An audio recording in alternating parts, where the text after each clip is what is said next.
Kila mara mimi naambia wenzetu ya kwamba wimbo wetu wa taifa ni maombi.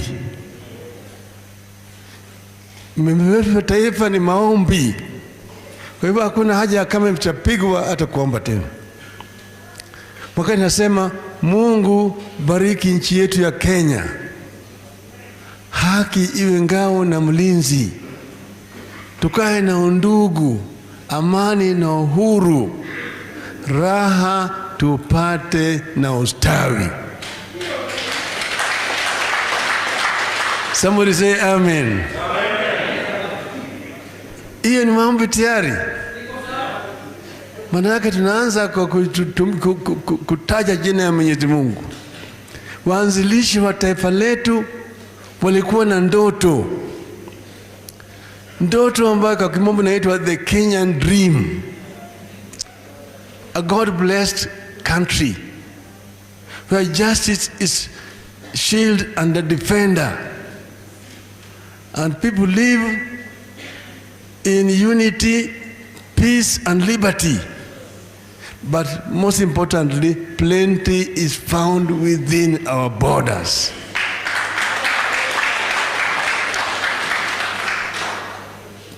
Pale ambaye kuna plenty, nchi katika Biblia ni nchi gani? Nchi gani? Si Canaan? Si Canaan? Si Raila ndiye amesema iko kwa Biblia. Na waanzilishi wa taifa letu walikuwa nataka nchi yetu tubadilishe iwe Canaan. Pale ambaye plenty is found within our borders, there is no want. Na hiyo nchi ambayo kama mtoto amezaliwa, hiyo mtoto anapata fursa ya kupata elimu, au kama wazazi wana pesa au hawana pesa. Nchi hiyo ni pale ambaye kama mtu ana mgonjwa, anapata matibabu, ana pesa au hana pesa. Wakati huu watu wetu wanateseka, watu wanakufa. Unakusaidia wamekufa, nakuta watu wamekaa pale wanafanya harambee ati ya kwenda kulipa gharama ya hospitali ni watoe maiti waende wakazike. Saa nyingine unasikia ati maiti imeshikwa kwa hospitali kwa sababu ya gharama ya pesa. Na hiyo jamaa amekufa. Kama angekuwa jamaa amepona ni afadhali, lakini jamaa amekufa na wanakukataza wewe kutoa maiti kwenda kuzika. Shame on them. Hiyo ni watu wetu wanafukarishwa kwa sababu ya matibabu. Tuko na deni ya shilingi milioni 5 Aga Khan.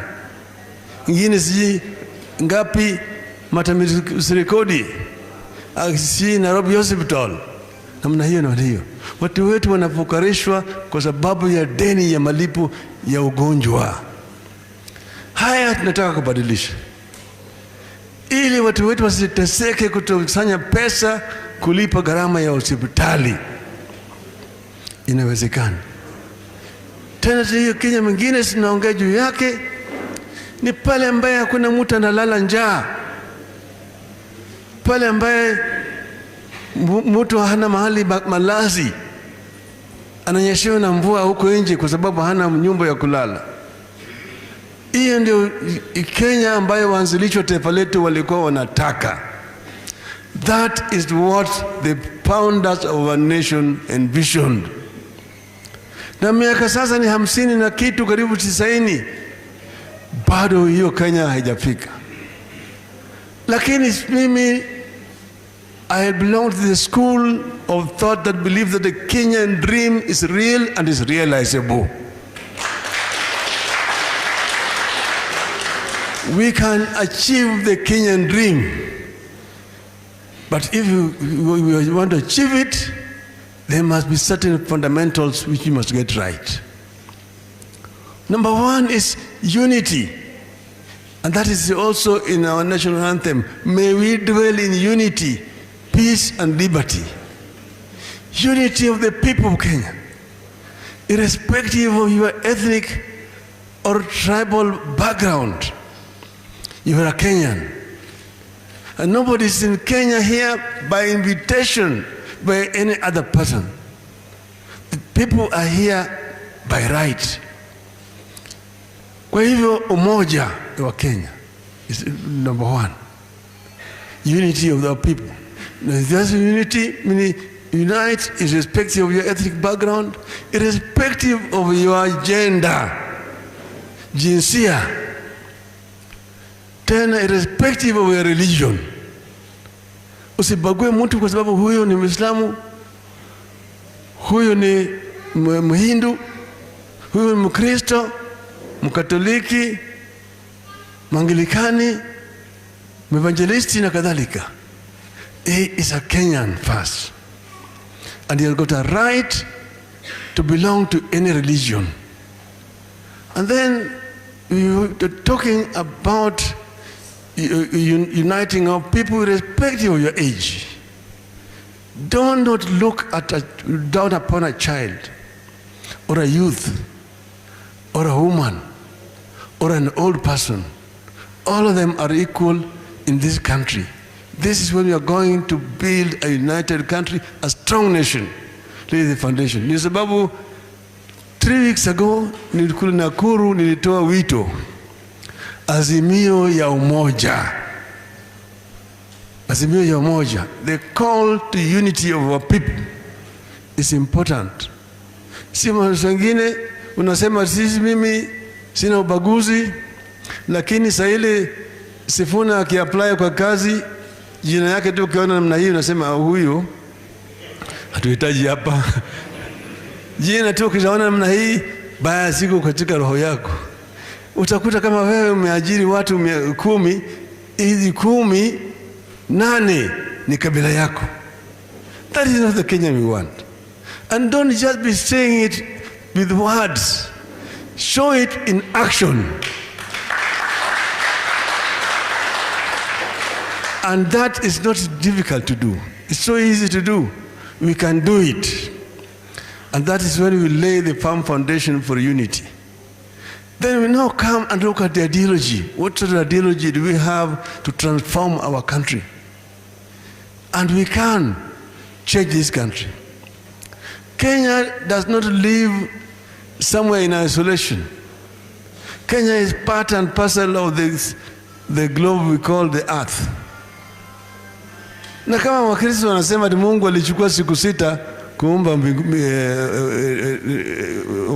ulimwengu, alafu siku ya 7 akapumzika. Hakuanza Amerika, akapitia Ulaya, ndiye akaja akamalizia Afrika. Nilisema alijenga pamoja. Kwa nini nchi zingine zimeendelea zaidi kushinda zingine? Why is it to say that some part of the world are developed, others are developing?